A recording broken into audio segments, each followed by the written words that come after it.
time for a brief history of the United States of America. Hi, boys and girls, ready to get started? Once upon a time, there were these people in Europe called pilgrims, and they were afraid of being persecuted.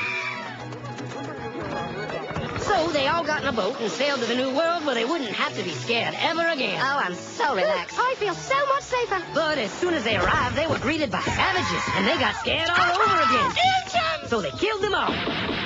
Now, you'd think wiping out a race of people would calm them down, but no. Instead, they started getting frightened of each other. Witch!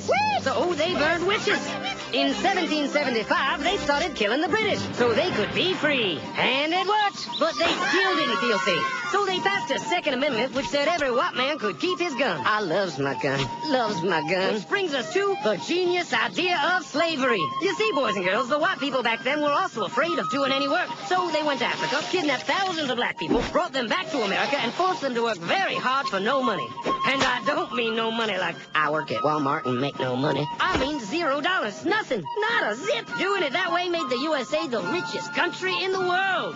So did having all that money and free help calm the white people down? No way. They got even more afraid. That's because after 200 years of slavery, the black people now outnumbered the white people in many parts of the South. Well, you can pretty much guess what came next. The slaves started rebelling. There were uprisings. An old master's head got chopped off. And when white people heard of this, they were freaking out and going, I want to live. Don't kill me, big black man. Well, just in the nick of time came Samuel Colt, who in 1836 invented the first weapon ever that could be fired over and over without having to reload. And all the Southern whites were like, yeah! But it was too late. The North soon won the Civil War and the slaves were freed. Yep, they were free now to go chop all the old masters' heads off. And everybody was like, oh no, we're gonna die. But the freed slaves took no revenge. They just wanted to live in peace. But you couldn't convince the white people of this.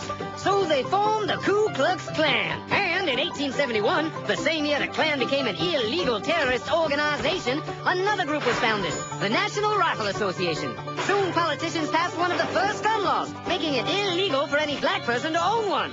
It was a great year for America, the KKK and the NRA. Of course, they had nothing to do with each other, and this was just a coincidence. One group legally promoted responsible gun ownership, and the other group shot and lynched black people. And that's the way it was all the way to 1955, when a black woman broke the law by refusing to move to the back of the bus. White people just couldn't believe it. Huh? Well, I won't say move. What's going on? Man, all hell broke loose. Black people everywhere started demanding their rights, and white people had a major freaky field meltdown, and they were all like, run away! Run away! And they did. They all ran fleeing to the suburbs where it was all white and safe and clean. And they went out and bought 250 million guns and put locks on the doors, alarms in the houses, and gates around the neighborhoods. And finally, they were all safe and secure and snug as a bug.